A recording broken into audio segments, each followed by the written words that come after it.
My fiancé announced at dinner, "I've decided we need a prenup. Everything stays separate." I smiled, perfect timing. Then I revealed I'd already withdrawn my name from the house deposit we'd just made. Her parents' faces when they realized their daughter just lost $50. I, 32 male, am sitting in my apartment, boxes of wedding stuff in the corner that'll never be used. Actually feeling relieved? The last 2 weeks have been insane, and I need to get this off my chest. Been with Isabel, 30 for 3 years, engaged for 6 months. She works in fashion and marketing, makes about $65K. I'm a software engineer, pull in around $140K. Not bragging, just context for what comes next.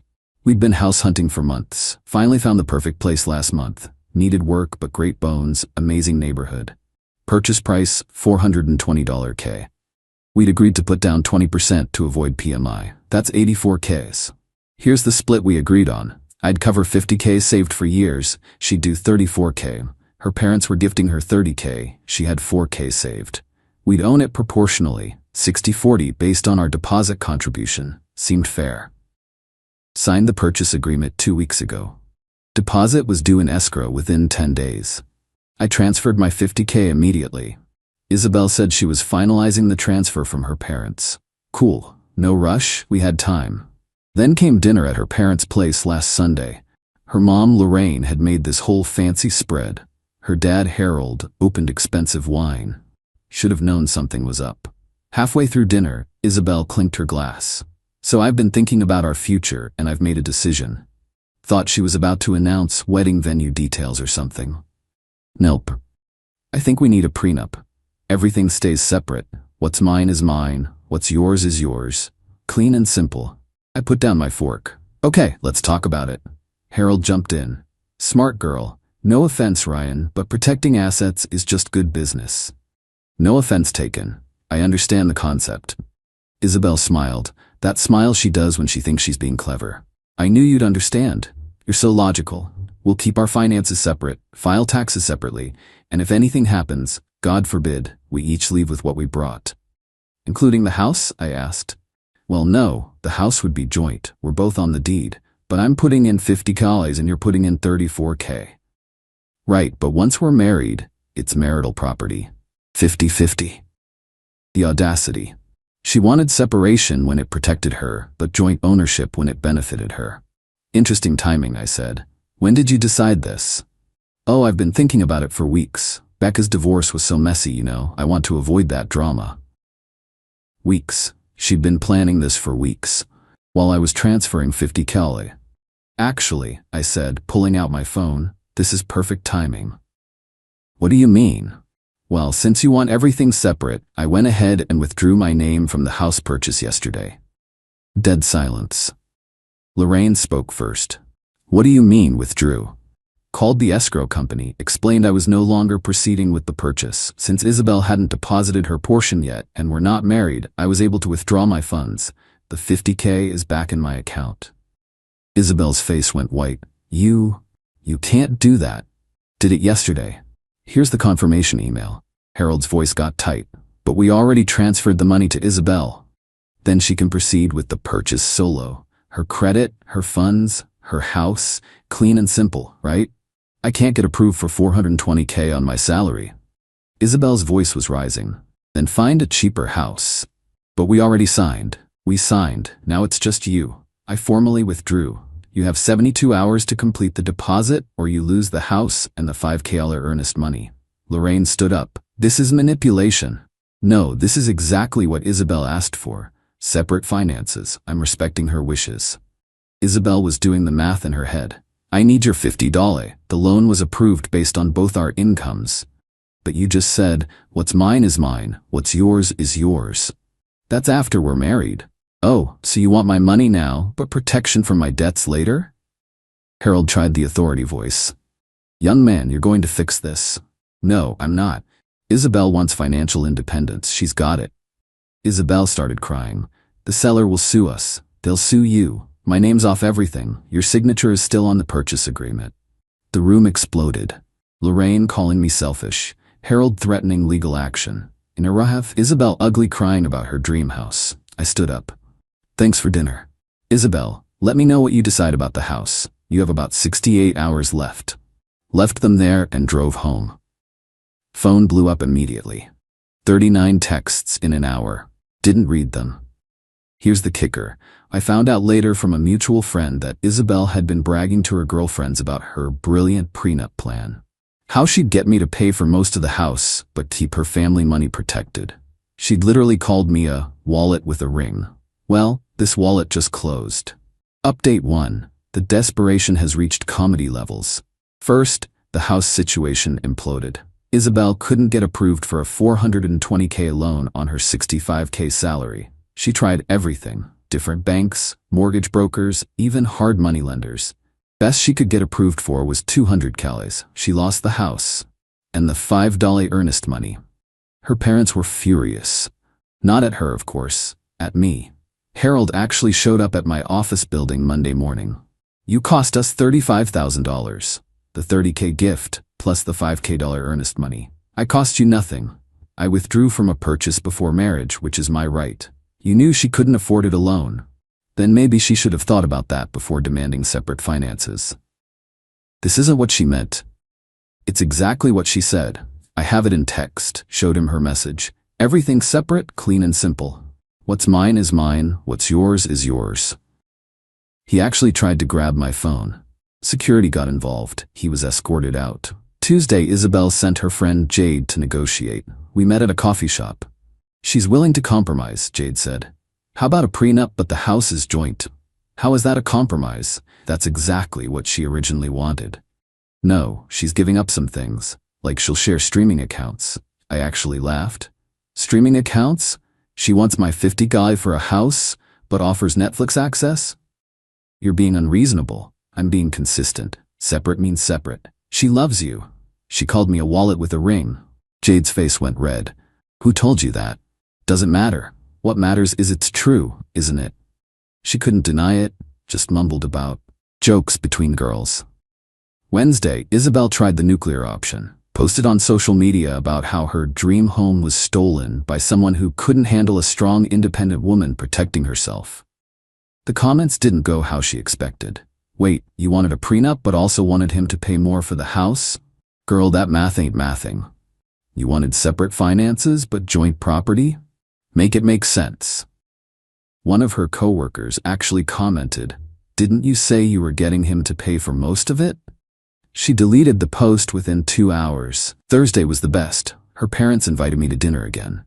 To sort this out like adults, I declined but offered to meet at a neutral restaurant. They agreed. The pitch was incredible. Harold had a whole presentation, literally pulled out charts. Here's what we propose. You and Isabel buy a house together. You put in $50K, we put in $30, but it's 50-50 ownership. So I pay 62% but own 50%. It's about building a future together. With separate finances, as Isabel demanded. Lorraine tried emotional manipulation. Don't you love her? Don't you want her to be happy? I wanted a partner. She wanted a wallet. That's not love. Isabel had been quiet until now, then she exploded. You humiliated me. Everyone knows you pulled out of the house. You humiliated yourself with that prenup ambush. It was for both our protection. No, it was for your protection while using my money. That money means nothing to you. There it was, the entitlement. That money represents 3 years of saving, living below my means, skipping vacations. But to you it's nothing because I have it and you want it. Harold tried one more angle. What if we paid you back over time? Pay me back for what? I haven't given you anything. For your part of the house. What house? The one we didn't buy? The one Isabel couldn't afford alone? They left in a huff. Friday, got a formal letter from a lawyer. Isabel was demanding $50 for detrimental reliance and breach of promise.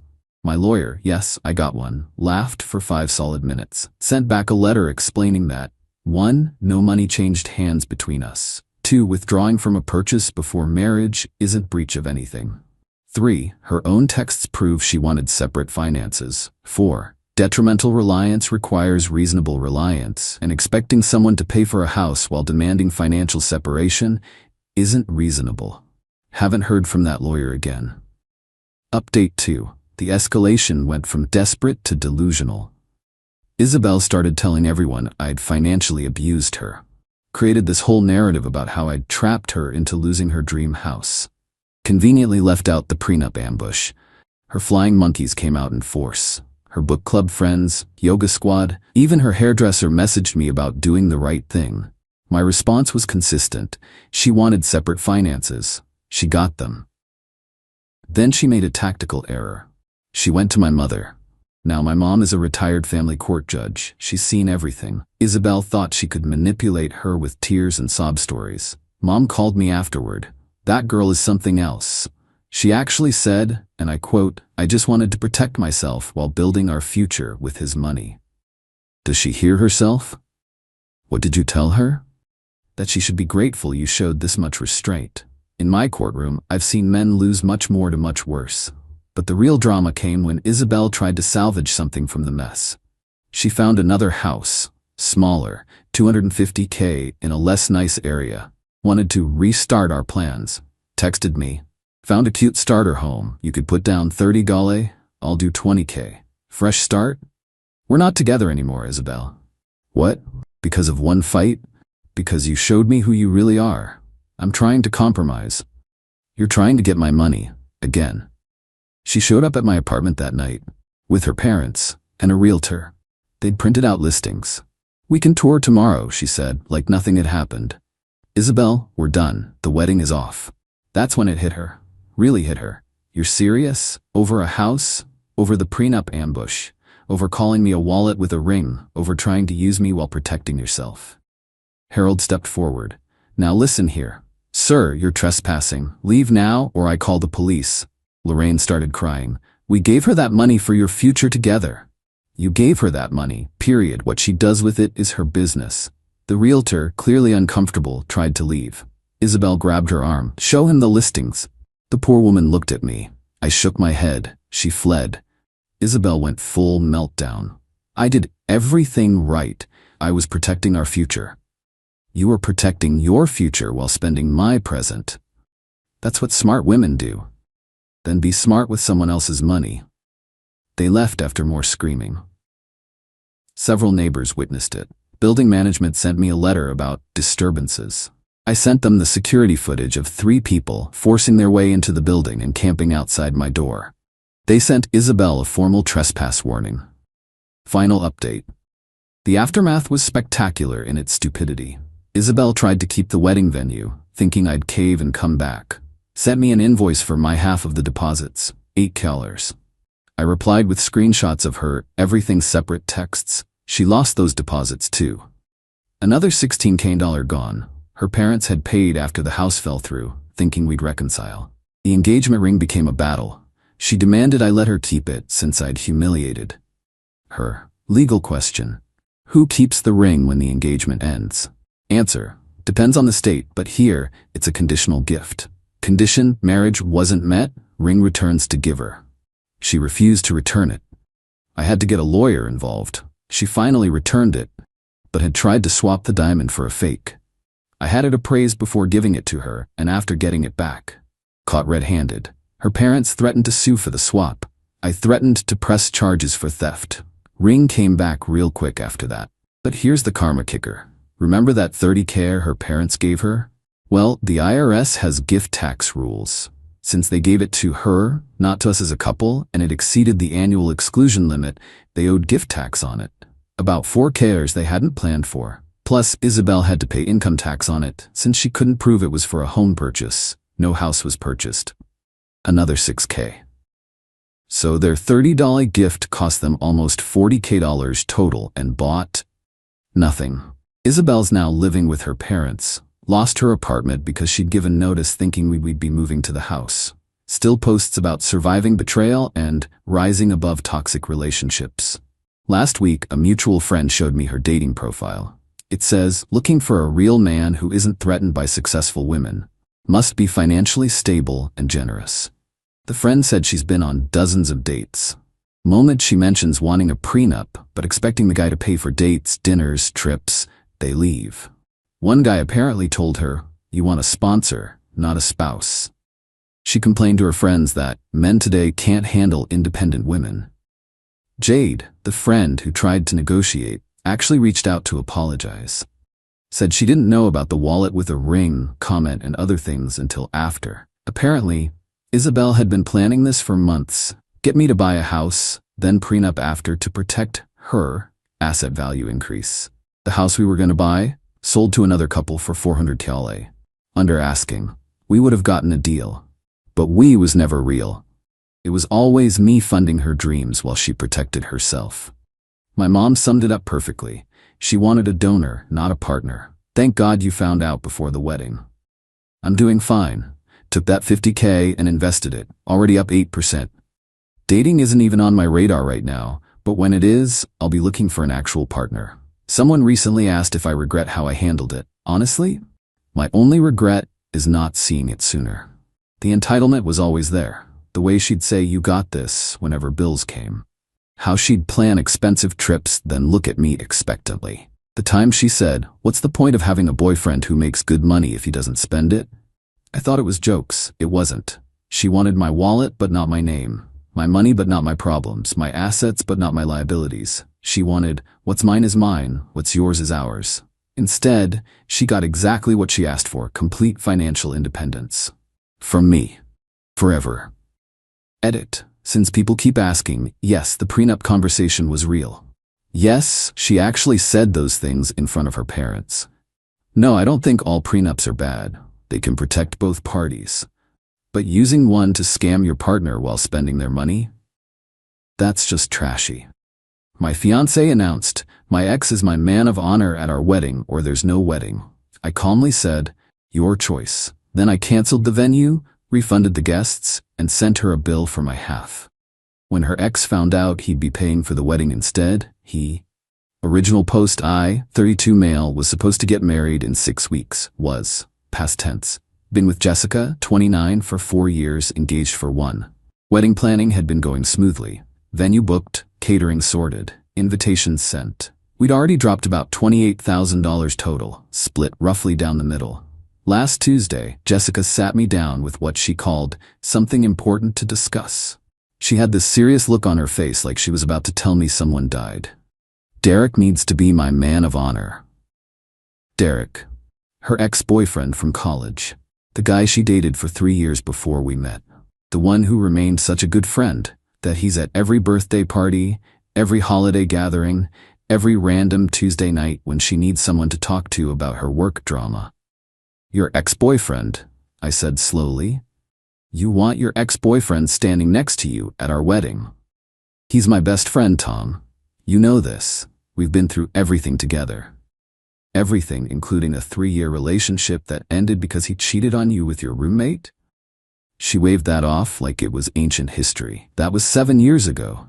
We've both grown. He's changed, and he's been there for me through so much. I sat back, took a breath.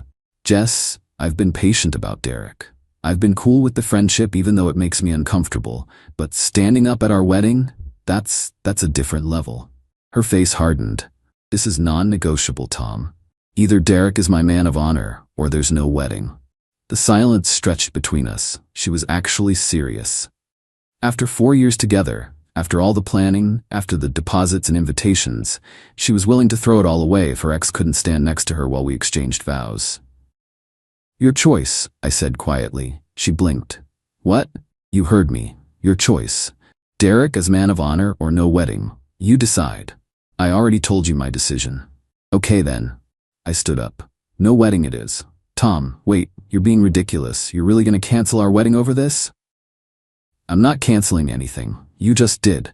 You said no, Derek, no wedding. I said no, Derek. So according to your ultimatum, we're done here. I walked out, went straight to my home office and got to work. Update 1. 3 days later. The thing about ultimatums is that people who make them never expect you to actually accept the consequences. Jessica tried calling me that night. 12 times. I didn't answer. I was too busy sending emails. First, the venue. We'd booked this beautiful historic mansion. The coordinator was surprisingly understanding when I explained the situation. Since we were outside the 30-day window, they could refund 60% of our deposit. Not great, but better than nothing. Next, the caterer. Similar deal, partial refund, about 50% back. The photographer was cool about it. Full refund minus a small processing fee. The band had a strict no-refund policy, but they offered to honor the booking for a future date if needed. I told them to keep it open. By 2 a.m., I'd contacted every vendor. Then came the hard part, the guests. I drafted an email. Dear friends and family, due to irreconcilable differences that have recently come to light, Jessica and I have decided to cancel our upcoming wedding. We apologize for any inconvenience this may cause. If you've already made travel arrangements, please contact me directly, and I'll do my best to help offset any non-refundable costs. Thank you for your understanding. Tom. Sent it to all 150 guests on our list. Then I did the math. Total spent $28,000. My contribution, $14,000. Recoverable, $8,500. My loss, $5,500. I screenshotted every cancellation confirmation, every refund receipt, everything. The next morning, Jessica showed up at my apartment. I'd been expecting this. She had a key, but I'd installed a door chain the night before. Tom, what did you do? Canceled the wedding, as we agreed. I got calls from my cousins. My mom is freaking out. You told everyone we're not getting married? We're not. You made that clear. Derek or no wedding, remember? I didn't mean, I was just trying to make you understand how important this is to me. And I understood perfectly. You prioritized your ex being in our wedding over the actual wedding happening. Message received. You're twisting everything. Derek is just a friend. A friend you'd cancel our wedding over, apparently. She started crying then, not the pretty, delicate tears, the ugly, snotty, desperate kind. Please, Tom, we can talk about this. Maybe Derek doesn't have to be man of honor, maybe just a regular groomsman? Oh, so now it's negotiable? Interesting. 24 hours ago it was your hill to die on. I was emotional. You know how I get. Yeah, I do. You make ultimatums expecting me to cave. Not this time. So that's it? 4 years just gone? I pulled out my phone and showed her the spreadsheet I'd made. Here's the bill. Your half of the cancellation losses comes to $5,500. I'll need that within 30 days. Her face went from sad to furious in about 2 seconds. You want me to pay you? We both lost deposits. I'm not eating your half because you decided your ex was more important than our marriage. This is insane. I'm not paying you anything. Then I'll take you to small claims court. I have all the receipts, the cancellation confirmations, and about 15 text messages where you acknowledge we were splitting wedding costs equally. She stared at me like she'd never seen me before. You're serious.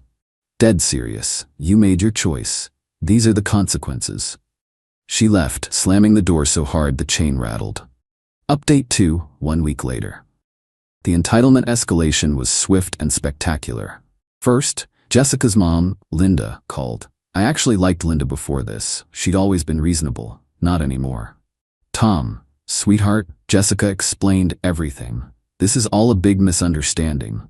No misunderstanding, Linda. Jessica said Derek had to be man of honor or no wedding. I chose no wedding. But you know how girls are about their weddings. She just wants her best friend there. Her best friend who she used to sleep with. That's ancient history. You're being insecure and controlling. Ah, there it was. The narrative had been established. I was the controlling boyfriend who couldn't handle his fiancée having male friends. Linda, she made an ultimatum. I accepted it. End of story. You're destroying her. She's been crying for days. Fix this. She can fix it herself by paying her half of the cancellation fees. Linda hung up on me. Then came the social media assault. Jessica posted this long, dramatic thing about how some people can't handle strong women with male friends, and how jealousy and insecurity destroy beautiful things. Her friends rallied around her immediately. My phone started blowing up with messages from mutual friends asking what happened. I posted nothing. Just sent the same response to anyone who asked. Jessica demanded her ex-boyfriend be her man of honor. I disagreed. She said it was that or no wedding. I accepted no wedding. Most people got it immediately. A few tried to argue that I was being unreasonable. I stopped responding to those. But here's where it gets good. Derek reached out, not a call or text. This man showed up at my office. Security called up to ask if I was expecting him. I was curious, so I said yes. He strutted in like he owned the place. Derek's one of those guys who peaked in college, still wearing his fraternity ring at 30, still talking about his glory days as quarterback. We're mad. We need to talk, man to man. We really don't. Look, I get it. You feel threatened, but Jess and I are just friends. Nothing's gonna happen at the wedding. There is no wedding. Come on, don't be like that. You're really gonna throw away what you have with her over pride? Pride? She literally chose you over our marriage. She chose friendship. That's what mature people do. I laughed. Actually laughed. Mature people don't demand their exes stand next to them at their wedding. You're being pathetic, dude. Man up and let her have this. Let me explain something, Derek. There's no wedding. It's canceled. Vendors notified, guests informed, deposits lost. It's done. His face changed then. Wait, you actually canceled everything? Yep. But she said you were just being dramatic, that you'd come around. She thought wrong. The deposits, how much did you lose? About 11 grand total. I'm billing Jessica for her half. Derek went pale. Her half? She has to pay that? Why do you care? He didn't answer, but I could see the wheels turning. Then it clicked. Oh my God, she already asked you for the money, didn't she? His silence was all the confirmation I needed. That's amazing. She wants you there so badly that she's asking you to pay for the privilege. How much did she ask for? That's none of your. 5 grand? 6? He stood up abruptly. You're a real piece of work, man. She deserves better. Then she should marry you. Oh wait, she already tried that and you cheated on her. He left without another word. Update 3. 2 weeks later. The Derek situation exploded exactly how you'd expect. Jessica called me screaming. Actually screaming. I had to hold the phone away from my ear. You told Derek about the money? I didn't tell him anything. He figured it out when he realized there were actual financial consequences to your ultimatum. He's saying he can't help with the wedding costs. He was going to help me pay my half. I nearly choked on my coffee. Wait. You expected Derek, you're just a friend, ex-boyfriend, to pay for half of our canceled wedding? He offered to help. He felt bad about the situation. The situation you created by demanding he be your man of honor? You're the one who canceled everything after you said it was him or no wedding. Jesus, Jess, do you even hear yourself? This is all your fault. If you just accepted Derek. If I'd accepted Derek standing next to you at our wedding, what would have been next? Derek coming on our honeymoon as your emotional support friend? Derek moving into our guest room when he has relationship troubles? Where exactly was the line going to be? Silence. Then, quietly, you don't understand our friendship.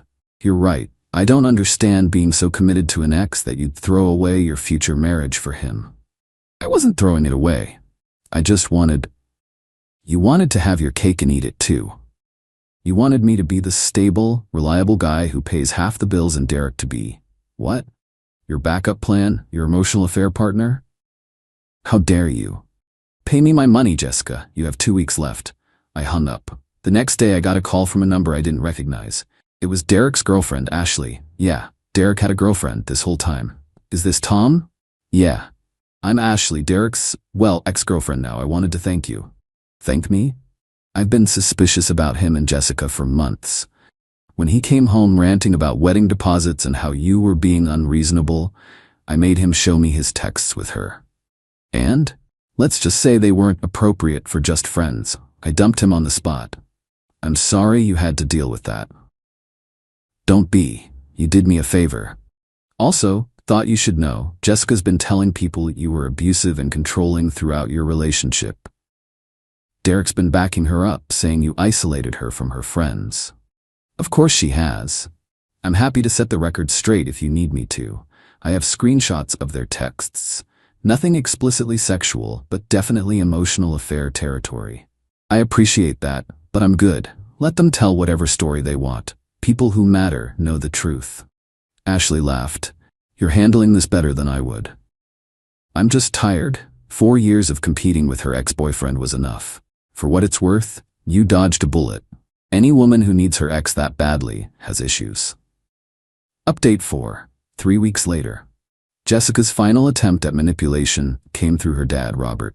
Robert and I had always gotten along. We'd watch football together. He'd help me fix my car a couple times. Solid guy. So when he called, I answered.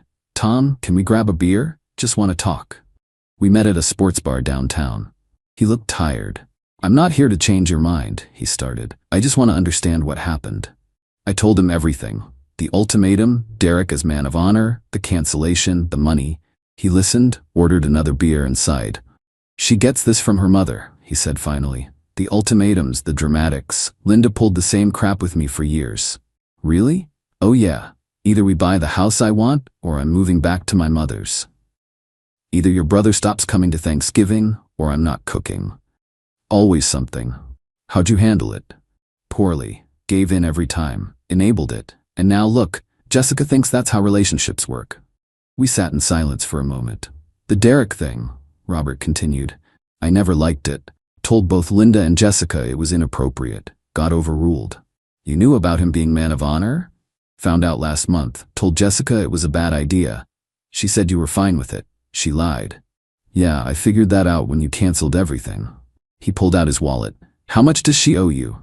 Robert, no. How much? $5,500. He wrote me a check on the spot. That's between you and her, I said. No, it's between me and her now. She can pay me back. Or not. Frankly, I'm tired of cleaning up her messes, but this one's on me for not teaching her better. This feels wrong. Take the money, Tom. Consider it an apology from the family for wasting 4 years of your life. I took the check. For what it's worth, Robert said as we left, I think you would have been good for her. Maybe this'll be the wake-up call she needs. Maybe, but I doubted it. Final update, 6 weeks later.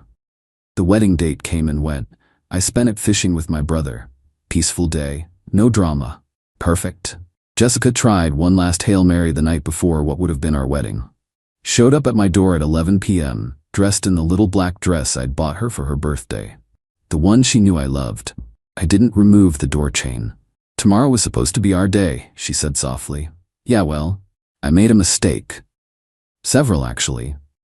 Derek and I aren't even friends anymore. Ashley told him to choose between me and her. He chose her. Good for them. I lost you. I lost my best friend. I lost everything. You didn't lose anything, Jess. You threw it all away. Can't we just... You don't even want to hear me out? There's nothing to hear. You made it crystal clear where your priorities were. Derek meant more to you than our marriage. That's not something you come back from. I was confused. I had feelings I didn't understand. There it was. Finally, the truth. So you did have feelings for him. Her silence said everything. Go home, Jessica. Tom, please, go home. She left. I watched from my window as she sat in her car for 20 minutes before finally driving away. The aftermath, Derek and Ashley apparently worked things out. Good for them, I guess. She's a stronger person than me. Jessica moved back in with her parents temporarily.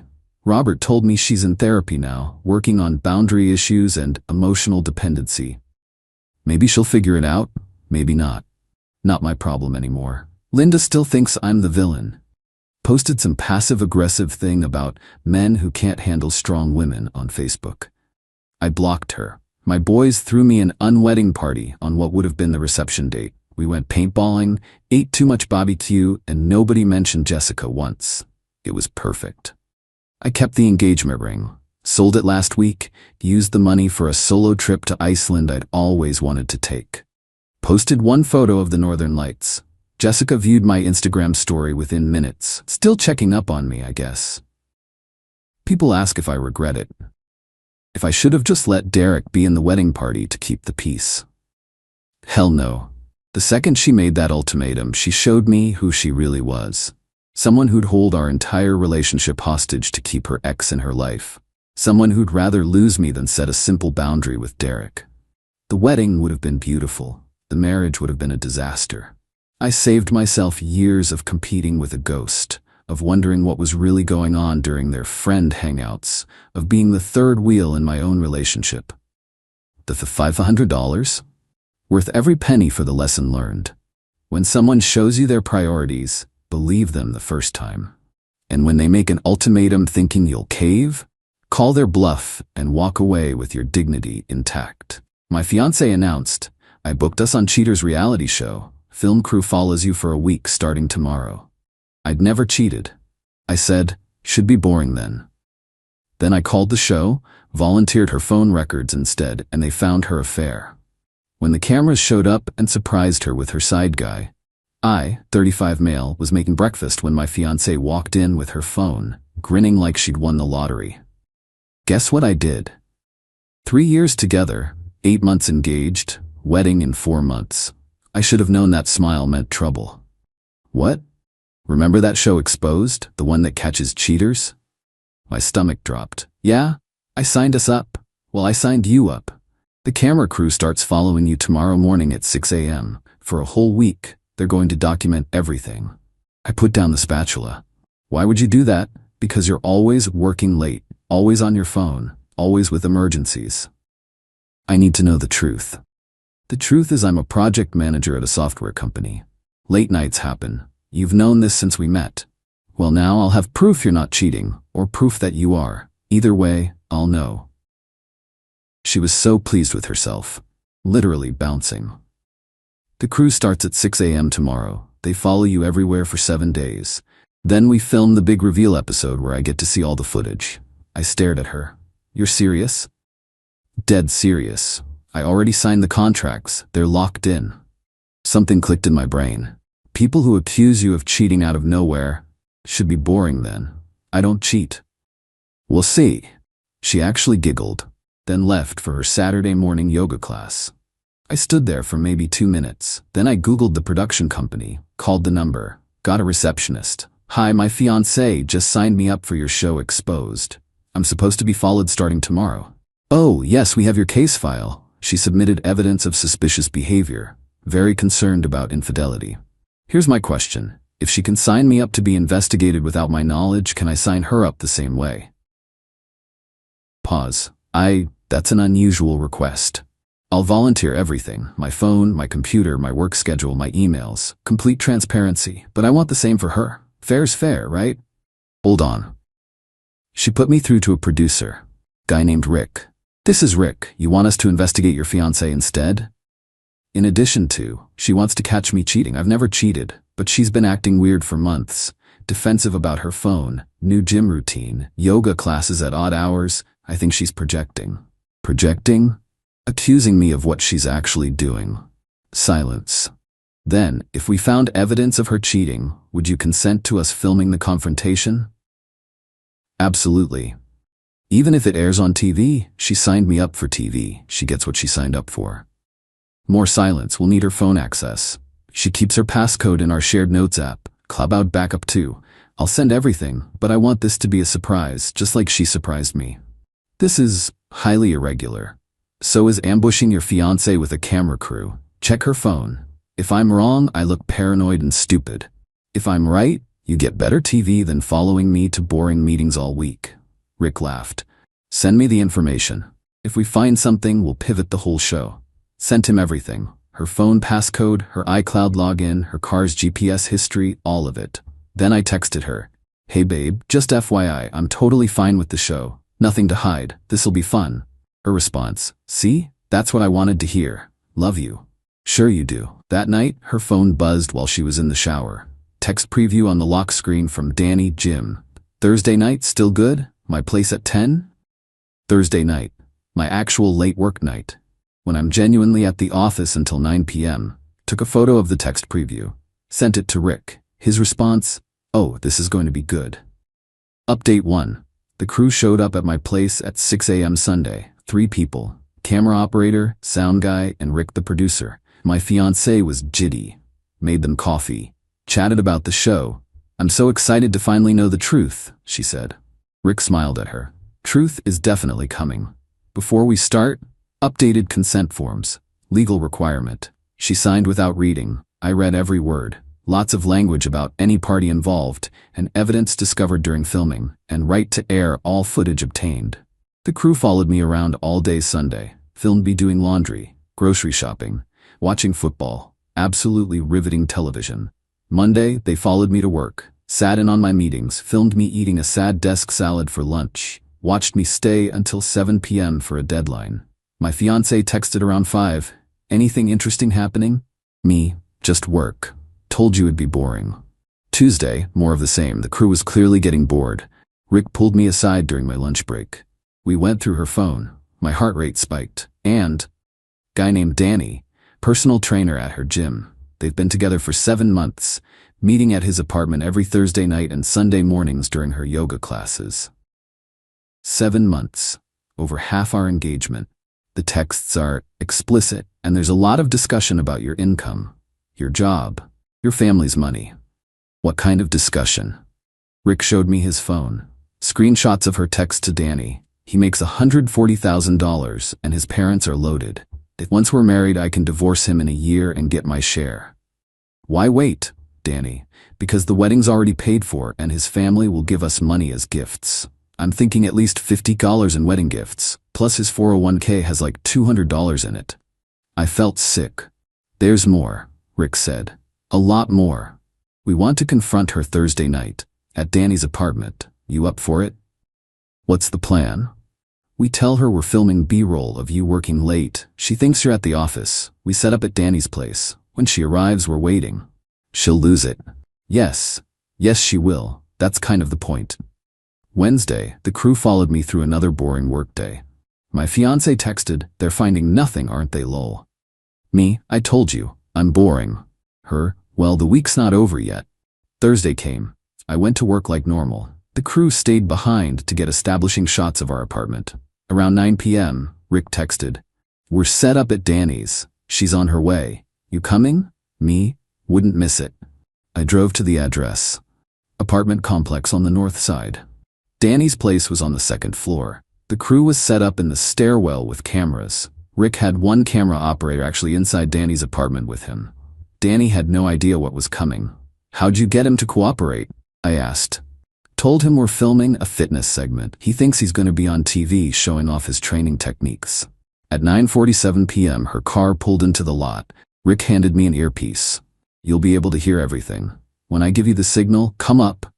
I watched from my car. She walked up the stairs, knocked on Danny's door. He answered. Through the earpiece I heard, "Hey babe." Her "Hey, come in, Danny." Then chaos. Rick and the exterior camera crew came around the corner. "We're here from Exposed. You two know each other pretty well, don't you?" My fiancé's voice went shrill. What is this? "This is the show you signed up for. The one that catches cheaters. Congratulations, you're the cheater. You can't, I didn't consent to this." "Actually, you did. Read your contract. Any evidence of infidelity discovered during the investigation may be used for the episode. You signed it." Rick texted me. Now. I got out of my car, walked up the stairs. The exterior camera swung to me. My fiancé saw me and went white. "What are you doing here?" "Surprise. I called the show after you signed me up, told them to check your phone instead. Guess what they found?" Danny stepped forward. "Bro, I swear I didn't know you two were." "Shut up, Danny." Rick pulled out a tablet. "We have 7 months of messages, 312 texts between you two, 43 meetings at this location, and this is my personal favorite." He turned the tablet to show her texts about my income, about divorcing me, about the wedding gifts. My fiancé started crying. "This isn't fair. You tricked me." "No, you tried to trick me. I just had the receipts. We can work through this. We're done. You have until Sunday to get your stuff out of my apartment." "You can't kick me out. It's my apartment, my lease. You're not on it." "Yes, I can." She turned to Danny. Tell him we're in love." Danny looked like he wanted to dissolve into the floor. I mean, Danny. Look, I didn't know you were still getting married. You said you were leaving him." "I am leaving him for you." Danny backed into his apartment. "Yeah, I don't think this is going to work out." He closed the door, locked it. My fiancé pounded on it. Daniel, open this door." Rick was eating this up, both cameras rolling. She turned on me. "This is your fault. You're never home. You don't pay attention to me. You drove me to this." "I drove you to plan a wedding while texting another guy about divorcing me for money? That's impressive driving. I love you. You love my salary.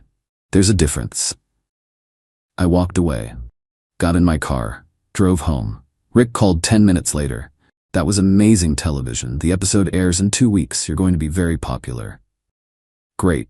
I'm also going to be single. Better than being married to that." Fair point. Update 2 Sunday morning, I changed the locks.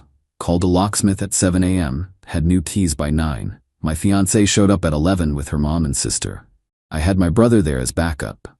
She tried her key. Didn't work. Pounded on the door. "Open this door." I opened it. Kept the chain on. "You have 3 hours to pack your stuff." "That's it." Her mom pushed forward. You can't do this. She lives here. She's not on the lease. This is my apartment. I'm allowing her to collect her belongings. That's all the law requires. She has rights. Not to my apartment. She doesn't. 3 hours. I let them in. My brother stood by the door with his phone out, recording everything. My fiancée's sister immediately started. You're such an asshole. She made one mistake. 7 months and 312 texts isn't one mistake. It's a lifestyle choice. My fiancé was crying, packing. Where am I supposed to go? Danny's place seems available. He won't answer my calls. Shocking. Her mom tried a different approach. Soft voice, tears. She's my baby. She's scared. Can't you find it in your heart to forgive her? No, she loves you. I pulled out my phone. Showed her the screenshots of the texts about my money, about the divorce plan, about the wedding gifts. Her mom went quiet. Still think she loves me? More packing. Her sister kept trying to start arguments. I ignored her. At hour 2, my fiancé tried a different angle. Came over while her mom and sister were loading boxes. I'm sorry. Really, truly sorry. I was stupid and scared and I made terrible choices. Can we please talk? Alone? No. You're not even going to try? You weren't trying when you were sleeping with Danny. You weren't trying when you were planning to divorce me. You were trying to trap me in a marriage for financial gain. That's not a mistake. That's fraud. It wasn't fraud. I did love you. I got confused about Danny and my money. Don't forget my money. That featured heavily in your texts. That's not. I never meant. My brother called from the door. Time's up. Finish loading. They took the last boxes. My fiancé stood in the doorway. You'll regret this when you're alone and you realize what you threw away. I'm not the one who threw this away. You are. Goodbye. Closed the door. Locked it. My brother and I fist bumped. That was intense, he said. That was necessary. The next week was chaos. She started texting from different numbers. I blocked them all. Her mom called my parents. That went poorly for her. My mom is protective of her kids. According to my dad, the conversation went, her mom, your son is being cruel and heartless. My mom, your daughter cheated on him for 7 months and planned to marry him for his money. Her mom, that's not, she was going to therapy, she was working on herself. My mom, she was working on someone named Danny. At his apartment every Thursday. Her mom, you people are all horrible. My mom, your daughter is a gold digger and a liar. Have a blessed day. Love, my mom. Wednesday, my fiancé showed up at my office. Building security called me. There's a woman in the lobby claiming to be your fiancé. She's demanding to see you. We're not engaged anymore. Please escort her out. She's refusing to leave. I came down. She was crying in the lobby, making a scene. Please, just 5 minutes. Let me explain. There's nothing to explain. You cheated. You planned to use me. It's over. The show airs tomorrow. Please, please call them and stop it. I'll do anything. You signed the consent forms. I can't stop it. You did this. You could have just broken up with me quietly. You didn't have to make it public. You made it public when you signed us up for a reality show. You just thought you'd be the hero of the story. Surprise. Security escorted her out. My boss called me upstairs. What was that about? I explained everything. Showed him the texts, the timeline. He leaned back. Damn. Good thing you found out before the wedding. Yeah. Take the rest of the day. Get your head straight. Episode airs tomorrow, right? Yeah. Probably going to be a lot of attention. You okay with that? Have to be. Thursday night, the episode aired. I watched with my parents and brother. It was brutal. They showed everything. The boring footage of me working. Her texts to Danny about my money. The Thursday night confrontation. Danny shutting the door in her face. Her pounding on his door. The best part? They found more texts. Ones Rick hadn't even shown me. Her to her best friend. I'm gonna milk this marriage for everything. His family has money and he's too stupid to make me sign a prenup. Easy target. Her to Danny. 2 more months until the wedding. Then I just have to wait a year. California law means I get half of everything earned during the marriage. His promotion means $160 salary. Half of that for a year is $80 in my pocket. Plus the 401k split. I'm looking at $150k minimum. My dad muted the TV. She really said all that? Apparently. My mom was crying. Oh honey, you could have. I know, but I didn't, and now I'm free. The episode went viral. Over 1 million views online in 3 days. Comments were savage. Play stupid games, win stupid prizes. She really thought she was slick. Danny closing the door is the funniest thing I've ever seen. My phone was exploding. Friends, old coworkers, people I hadn't talked to in years. Everyone had seen it. My fiancée tried calling from another new number. I answered this time. What? My life is ruined. Everyone knows I can't go anywhere without people recognizing me. I lost my job. You lost your job?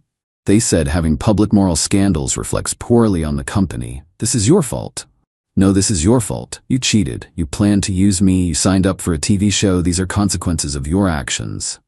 I hope you're happy. I'm getting there. Hung up. Blocked that number too. Update 3. Final. The episode aired 6 weeks ago. Life has been different. My ex completely imploded. According to mutual friends who are now just my friends, she's moved back home with her parents. Can't find work because she's the first result when you Google her name. The clip of Danny closing the door on her has 3 million views on TikTok. She tried to sue the show. Her lawyer told her she had zero case since she signed extensive consent forms.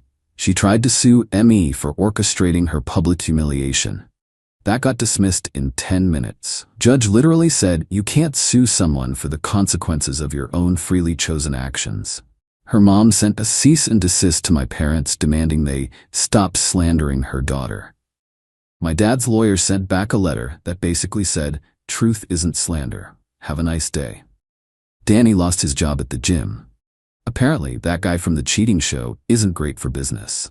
Last I heard, he moved to another state. My ex tried to follow him there. He got a restraining order. The irony is delicious.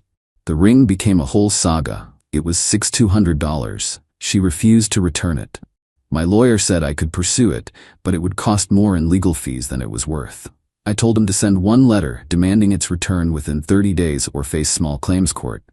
She sold it on Facebook Marketplace for $3,500 and sent me a photo as proof she didn't have it anymore.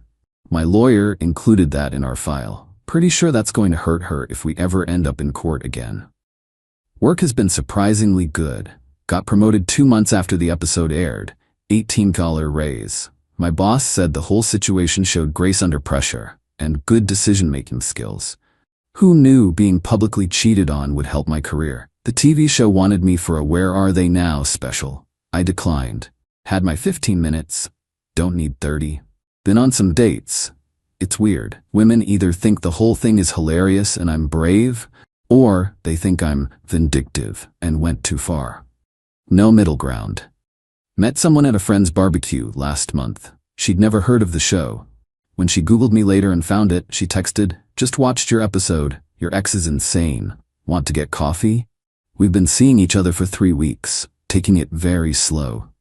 She thinks the whole thing is wild, but appreciates that I protected myself. We'll see. My therapist, yes, I got one, says I have justified trust issues, but good boundaries. I'll take it. The wedding venue kept our $3,000 deposit. My ex demanded I pay her half since she contributed to wedding planning.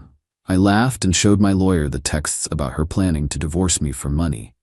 He sent her a letter suggesting she stop contacting me unless she wanted those texts filed in court as evidence of fraud. Radio silence since then. Her sister sent me a Facebook message last week. I hope you know you ruined her life over one mistake. She's depressed, barely leaving her room, can't find work. This is on you. I replied she was going to marry me fraudulently, divorce me, and take my money. She didn't make one mistake. She made hundreds of calculated decisions over 7 months. What happened to her is what happens when you treat people like ATMs. Block me or I'll block you. She blocked me. Honestly, some days I feel bad. She's a human being who's suffering. But then I remember the texts, the planning, the casual way she discussed using me. And I stopped feeling bad. She wanted to catch me cheating so badly that she volunteered us for reality TV. Never occurred to her to check herself first. That's not just irony, that's karma. My brother still jokes about Danny closing the door. That's going in the history books as the greatest reality TV moment ever. The show sends me residual checks, $143 so far. I donate them to a men's mental health charity. Feels right. Ran into her best friend at a coffee shop 2 weeks ago. She glared at me. You know she tried to kill herself, right? My stomach dropped. What? Called me crying, said she couldn't take it anymore. I had to talk her down. Is she okay? No thanks to you. I didn't cheat on her. I didn't plan to use her. I didn't sign us up for TV. She did all of that. You didn't have to air it. She signed the forms. She wanted reality TV. She got it. I'm sorry she's struggling, but that's not on me. She left. I sat there shaking, called my therapist from the parking lot. Did I go too far? Did you force her to cheat? No. Did you force her to plan to marry you fraudulently? No. Did you force her to sign up for a reality show? No. Then you didn't go too far. She made choices. Choices have consequences. Her mental health struggles are real and valid, but they're not your responsibility. Especially not when she was planning to exploit you. That helped, but I still felt sick for a few days. The thing is, I did love her. Before all this, I was excited to marry her. Build a life. The betrayal hurts. The public nature of it all hurts. But what hurts most is knowing I was just a mark to her. A paycheck. An easy target. I'm doing okay now. Better than okay. New job, responsibilities, new relationship starting. Apartment feels like mine again. Replaced all the furniture she picked out. Donated her stuff that got left behind. Repainted. It's a fresh start. My dad asked if I regret how public it all became. Honest answer? Sometimes. Late at night, I wonder if I should have just broken up quietly. But then I remember, she was going to marry me under false pretenses. Take my money, divorce me, leave me financially damaged and emotionally destroyed. The TV show didn't ruin her life, her choices did. I just made sure those choices had consequences. And yeah, maybe I could have been more private about it. But she tried to make me look like a cheater on national TV. She just didn't count on the cameras turning on her instead. Play stupid games, win stupid prizes. She played, she won. End of story. As for me, I'm good. Actually good. Not perfect, not healed completely, but genuinely okay. And honestly, that's better than being married to someone who saw me as an investment portfolio instead of a partner. The show's producer Rick sent me a fruit basket last month with a card. Thanks for the Emmy nomination. No, seriously. They got nominated. For my misery. Hollywood's weird. But hey, at least some good came out of it.